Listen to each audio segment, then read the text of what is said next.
السلام علیکم ورحمۃ اللہ وبرکاتہ نحمده ونصلي على رسوله الكريم اما بعد فاعوذ باللہ من الشیطان الرجیم بسم اللہ الرحمن الرحیم رب اشرح لي صدری ويسر لي امری واحلل عقدۃ من لسانی یفقهوا قولی ربنا زدنا علما اللهم فقهنا في الدین آمین یا رب العالمین۔ اچھا جی، دیکھیے گا یہاں پر آج ہم لوگوں کا گرامر کا پہلا لیکچر ہونے والا ہے۔ اللہ سے دعا ہے کہ اللہ تعالیٰ آپ کی سمجھنے کو آسان بنا دے، میرے سمجھانے کو آسان بنا دے، آپ کی اور میری آپ کی ذہنوں کی گروں کو کھول دے، میری زبان کی گروں کو کھول دے، اور اللہ تعالیٰ ہم سب کے لیے اس کو سیکھنا سکھانا آسان کر دے تاکہ آپ اچھی طرح سمجھ سکیں، میں اچھی طرح سمجھا سکوں۔ اللہ تعالیٰ ہمیں اتنی طاقت دے، ہمارے ذہنوں کو اتنا کھول دے کہ ہم اس قرآن کو سیکھنے کے لیے، اللہ کے الفاظ کو سیکھنے کے لیے کوشش کرنے لگے ہیں۔ اللہ رب العزت سے دعا ہے کہ اللہ رب العزت اس میں اتنی برکتیں عطا فرمائے کہ ہم اس سے دل برداشتہ ہو کر اس قرآن کو سیکھنے کے لیے ایسا نہ ہو کہ ہم اس کو دل برداشتہ ہو کر اس گرامر کو چھوڑ دیں اور پھر ہم بھاگ نکلیں۔ یاد رکھیے گا کہ آپ کو شیطان ہمیشہ کھینچے گا، مشکل آپ کو ضرور لگے گی۔ گرامر مشکل کے بنا تو ہمیں زندگی میں کچھ بھی نہیں ملتا، منزلیں ہمیشہ مشکل ہوئی ہیں۔ آسانی سے تو صرف انسان گناہ ہی کر سکتا ہے، آسانی سے کسی کا مال ہی کھایا جا سکتا ہے۔ تو آسانی کے بعد ہم یہ جانتے ہیں کہ مشکل کے بعد آسانی ضرور آتی ہے۔ اگر آج آپ مشقت محسوس کریں گے، مشکل اٹھائیں گے، تو انشاءاللہ کل کی زندگی بہت آسان ہوگی اور آپ کا سیکھنا سمجھنا بہت آسان ہو جائے گا انشاءاللہ، اور پھر آپ اس کو مزید دلجوئی سے سیکھیں گے۔ اللہ سے دعا ہے کہ اللہ رب العزت آپ سب لوگوں کو صبر اور تحمل عطا فرمائے، استقامت نصیب فرمائے، اور اللہ تعالیٰ مجھے بھی صبر عطا کرے کہ میں آپ لوگوں کی چھوٹی چھوٹی باتوں کو اگنور کر سکوں، اور اللہ تعالیٰ مجھ پر شیطان کو نہ حاوی ہونے دے کہ میں ان چیزوں کو سے دل برداشتہ ہو کر پھر اس کو چھوڑ دوں۔ اللہ تعالیٰ ہمارے اس راستے کو، اس منزل کو بہت آسان کر دے۔ آغاز کرتے ہیں پہلے لیکچر سے۔ سب سے پہلے ہم لوگ کسی بھی چیز کو سیکھنے کے لیے ہم لوگ الفابیٹ سیکھتے ہیں۔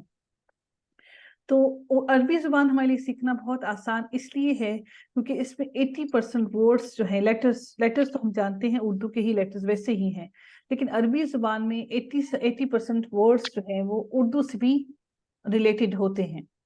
اردو میں بھی وہ الفاظ بولے جاتے ہیں کیونکہ ہم جانتے ہیں، کیونکہ اردو زبان بیسیکلی وہ زبان ہے جس میں ہمارے پاس بہت سارے ممالک سے لوگ آئے اس سب کانٹیننٹ کے اندر، اور وہ بہت سارے ممالک کے لوگ آ کر یہاں پر رہے، اور ان کا کلچر بھی تھا یہاں پر ڈفرینٹ کنٹریز کا، ڈفرینٹ ریلیجنز کا، اور ڈفرینٹ ایریاز کا، اور ڈفرینٹ کائنڈ آف سویلائزیشنز کا۔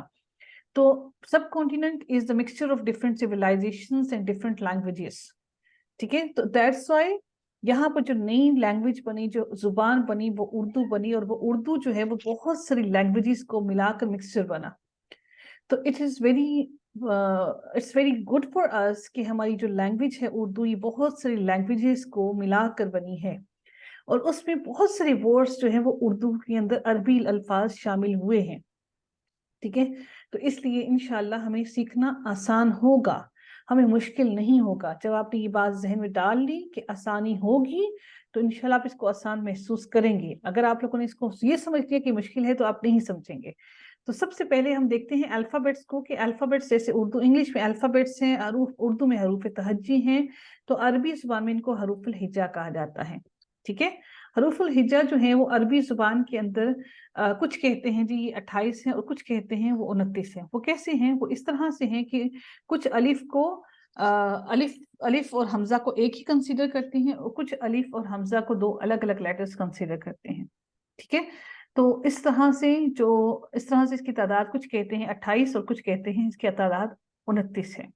ہم ان سارے حروف الہجا سے واقف ہیں، ہم لوگ جانتے ہیں ان حروف کو: الف با تا ثا، جیم ہا خا، دال ذال، را زا، سین شین، صاد ضاد، طا ظا، عین غین، فا قاف کاف، لام میم، نون واو، ہا اور یا۔ اب حمزہ اور الف جو ہے کچھ کنسیڈر کریں گے ایک کو، اور کچھ کنسیڈر کرتے ہیں دو۔ اب عربی زبان کے اندر ہم جانتے ہیں کہ حرکات ہوتی ہیں،